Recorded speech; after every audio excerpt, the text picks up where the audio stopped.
Alright, now that you've taken all these steps that I've explained about,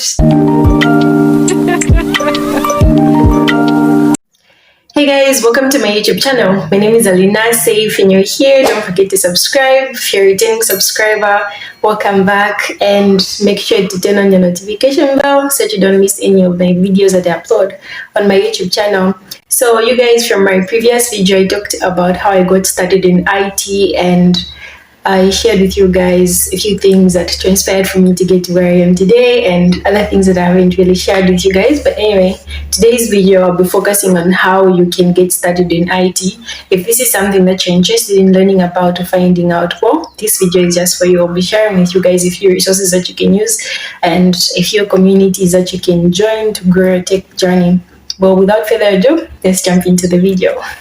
Alright, first things first, I would advise that you do a research, go on Google, read about how you can get started as well.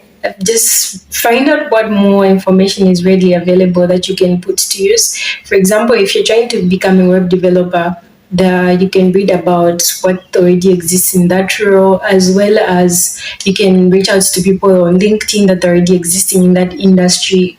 Try to see how you can kind of talk to people that have already gone before you, so that you have a conversation with them and find out how their experience has been on that journey, and just see if this career role really fits for you on your research, and talk to different people that exist in different career paths, since IT is quite broad and a lot of careers that already exist in IT. For example, you can become a software engineer, you can become a web developer, you can become a cloud advocate. There are so many different things that you can pick up. So talk to different people that already exist in that industry and find out how their experience has been.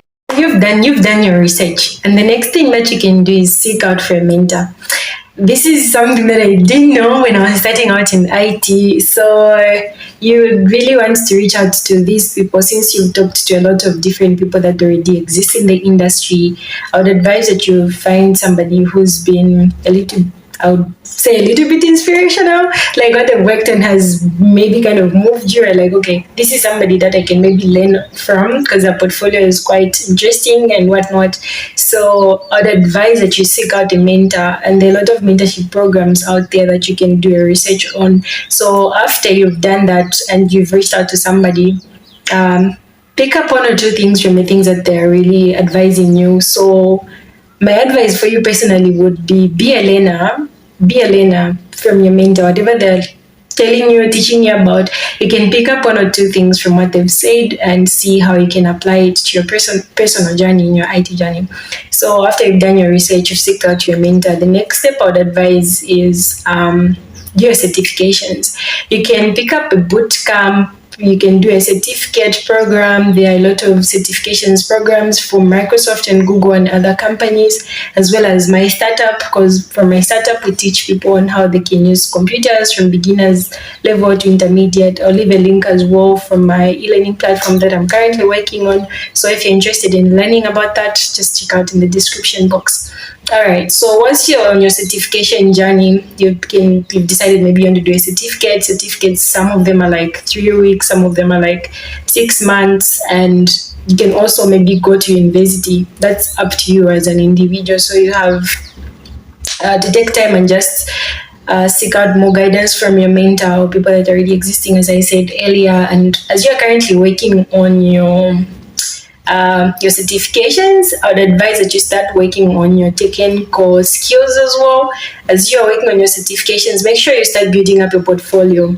For example, you can develop a website, or you're into graphic designing. You can kind of create a Google Drive where you have all that information backed up that you can easily share with other people who might be interested in employing you. And that's the next thing that I'll talk about, is after you've done your research, you seeked out to a mentor, and you're currently working on technical skills, start volunteering. Work for startups, you can work for non-government organizations, you can work for companies that are already existing out there. And since IT is broad, there are usually a lot of companies who are really looking out for people that would want to join the organizations. So for me, during my undergraduate, I I worked with a lot of different organizations. I worked with Stargate, I worked with Zambian University Sports Association. With all these job roles that I was working on, some of them I was volunteering, some of them I would really get paid and the pay was good. And you can work on their websites, you can do their great their graphic designing or whatever system that they're trying to work with as an organization that would help them grow on the technical aspect, and information systems as well in those organizations that you're volunteering with.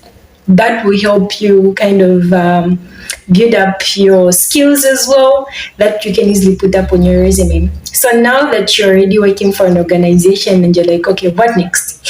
I would advise you to start networking and reach out to communities that are already existing, because there are freelancing projects that you can take up, and some of them you don't even need to leave your home. You can work remotely.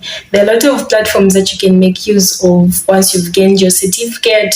Start building your online presence. All right, now that you've taken all these steps that I've explained about, just make sure you build up a very strong customized resume or CV that you can easily drop at one of the target organizations that you're trying to work for.